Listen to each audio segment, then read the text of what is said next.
Alright, welcome to Wrestling Gets Real.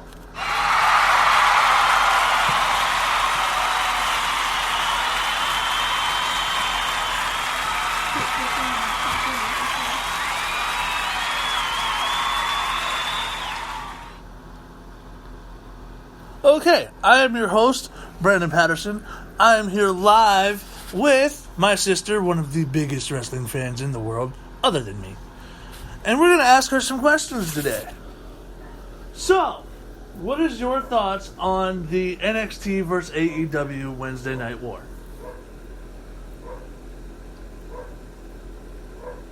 I think it's completely stupid. So, do you think that AEW is going to win the war, or do you think that AEW doesn't care about NXT and that they're going for the throats of Raw and SmackDown? AEW is going to start at the bottom.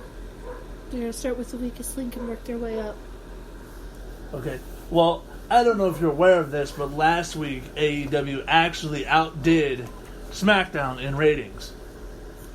Are you surprised? Have you seen everybody that they've got? WWE is just trying to be like a well-oiled machine, and they want everybody to be freaking little puppets. Well, for those of you who don't know, let's see, former WWE stars on AEW that WWE basically put on the shelf. Let's see here. We got Cody, we got Dustin, we got Awesome Kong, who was known as Karma in WWE. Billy Gunn, he's not really active, he's more of an agent, but still. Let's see, the Rock and Roll Express. The Young Bucks. The Young Bucks, well, they were never WWE. Yeah, they were. Oh, were they? Oh, well, for those of you who didn't know, I guess the Young Bucks were in WWE. Well, Kaz and Daniels were way back when it was Velocity. Let's see, we got Justin Roberts, we got DDP, Chris Jericho, John Moxley. I'm sorry, any show with Justin Roberts on it is worth me watching. Well, just so you know, Justin Roberts has tuned into my podcast on Twitter, just so you know. Shut up. I'm just letting you know. Shut up, because he knows who I am. Yeah. Some of the wrestlers know who my sister is. Recently, in the more recent years, they know who she is because she has a Jeff Hardy tattoo on her ankle. So, yeah. Anyways, last week Rock and Roll Express showed up and they got destroyed by Santana and Ortiz, which was kind of embarrassing. But yeah, we'll get more into that on the next episode.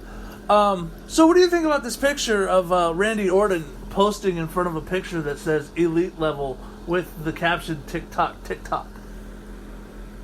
This time is ending in WWE. He's ready to expand his horizons. I hope he goes to All Elite because I think he'd be a better fit. Because for the last 2 years, I can name 6 people. I'm not going to, but every other month or every few months, the same people are holding the titles. I think with the Fiend winning the title, I think this is the first time that somebody that's not had a championship in the last 2 years has had a belt. I mean, it's ridiculous. I told you, they're all puppets. Let's just have this one win, and let's have this one lose, and let's have, these two people that are married and in very good relationships, practically have sex on stage. I had another question. I forgot what it was going to be now. Because that just threw me off. How about I ask you a question? For it. Okay, what are your thoughts on the women's division in AEW compared to WWE? I like it very much. And that's the first time anybody's asked me a question on my podcast. What's up with that? Or, as one of our very well-known friends would say, what's up with that? Well, I'm not just like everybody else, and if I got a question, I'm going to ask it. So, well, I think I like the women's division on AEW. I said this on my last podcast because there are certain people who remain nameless, Jim Cornette, who don't like the fact that an intergender wrestler, a transgender wrestler works for AEW, and the fact that she lost to an 80-pound woman, he doesn't like it. Does it matter? They're a person. They have bones. They have skin. They have blood. They put their pants on. They pee and poop every day. They're a freaking person. Who cares? Well, what his point is that she was a monster and she doesn't understand. He didn't understand why she lost.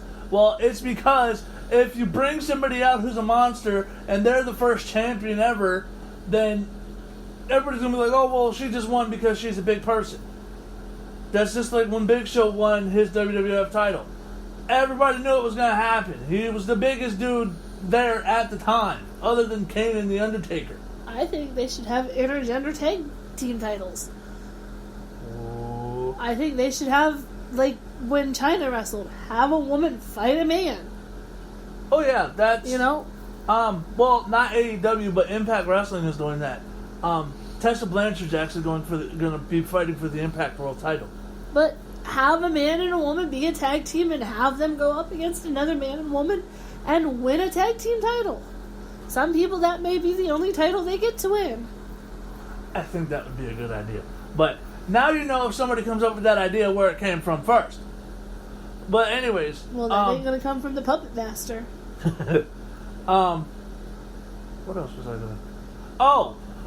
Jim Cornette has recently spoke about how he thinks that AEW is a flash-in-the-pan type company of a guy who got rich, Tony Khan, who then hired Cody and Dustin, and they just gave all their friends contracts, and that the company is not going to last. Have you seen the ratings? Have you seen the audience at WWE shows compared to the audience at AEW shows? Yeah, I'm sorry. When an audience at a live show is dead after 45 minutes, that's pathetic. Or at a pay-per-view that you have, 4 hours of, and the audience is dead after the first hour, that's kind of bad. They're losing interest. People are losing interest. And they're more for the stories than they are for the actual matches. They spend 2 hours on storyline and an hour on a match. And then WWE comes out with, we're going to have the first ever Women's Royal Rumble, which I thought was freaking awesome. Then they come out with, we're going to have the first ever Women's Pay-Per-View. Again, I thought it was awesome. Alundra Blaze was there. I thought that was cool as hell. And this year... we're not going to do Evolution because we don't have the space for it. Well, here's an idea. Why don't you stop doing Raw, SmackDown, NXT, Superstars, Main Event, and all this other, stick with Raw, SmackDown, and get rid of NXT. Take all the NXT people, put them on Raw, put them on SmackDown, and that's it. Go back to the days that you had Raw on Monday, SmackDown on Friday, nothing in between, and you had your pay-per-views on Saturday. And then maybe you'll have room for pay-per-views. Or quit doing 2 men's pay-per-views in 1 damn month. That too. What else was I? And then, Jim Cornette also made fun of, well, not really made fun of, but, he made fun of one person, the other person he said had no business being in the ring. Marco Stunt,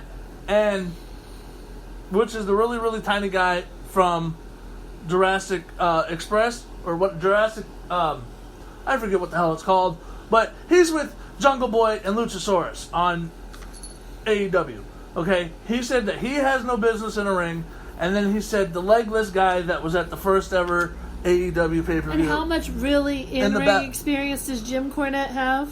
Right. The guy with no legs that was in the Battle Royal at the first AEW pay-per-view, he said he had no business being in a ring either. So what are your thoughts on that?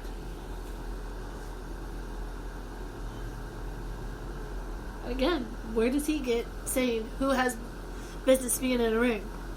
My 5-year-old could kick his ass. Hell, my 3-year-old could kick his ass.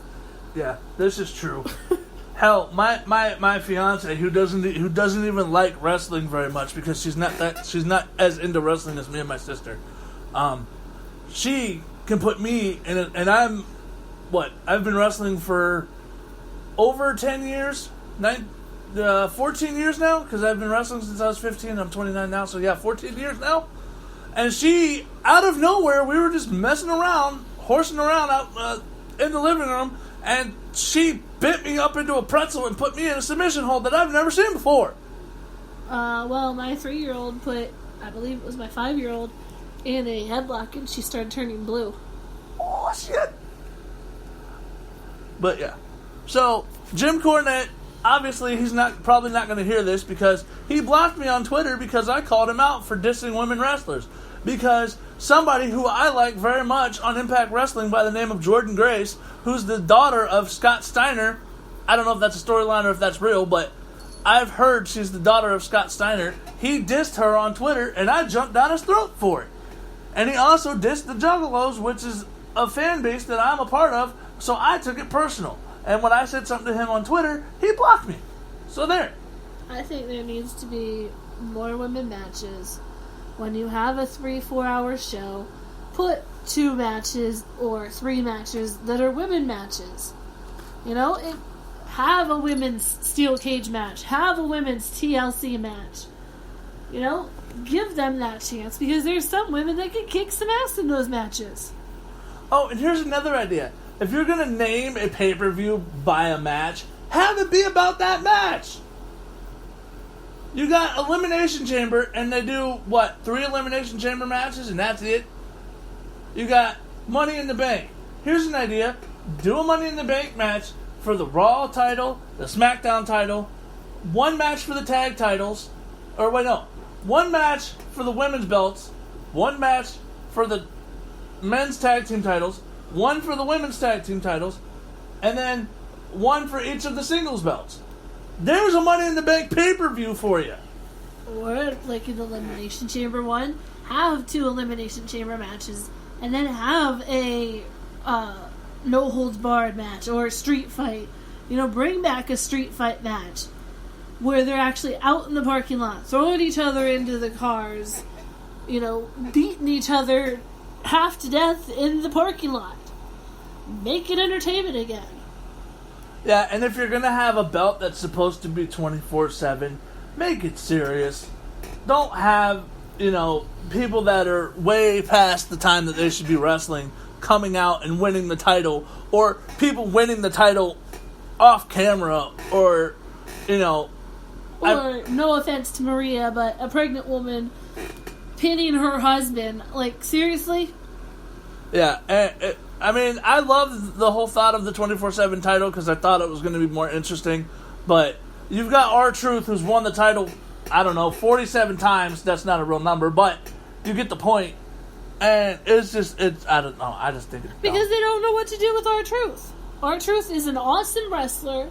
He's an awesome person. I've met him a few times. They don't know what to do with him. They're wasting him. He needs to just go to AEW so he can properly be used. I'm sorry, when he went to Impact and he was Ron Killings, I loved it.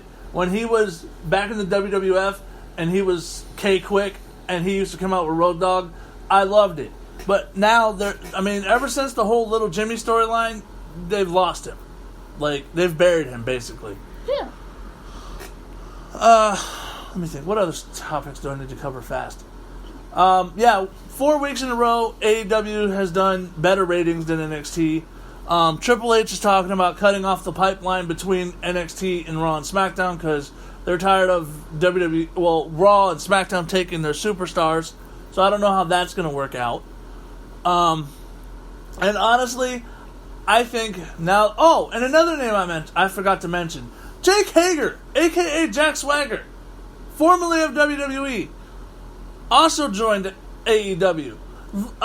Santana and Ortiz, WWE put out, oh, hey, they're going to come to NXT. But guess where they showed up? Not NXT. So there. So did you hear that Raw, I believe it was Raw this week, had the lowest ratings? No, it was SmackDown. No. Raw, I think it was Raw, had the lowest ratings that they've had in the longest time. Oh, damn. They were so disappointed about it. Wow. That's sad. But anyway, guys, tune into the next episode. This has been Wrestling Gets Real with Brandon Patterson, and I'll see you in the next one.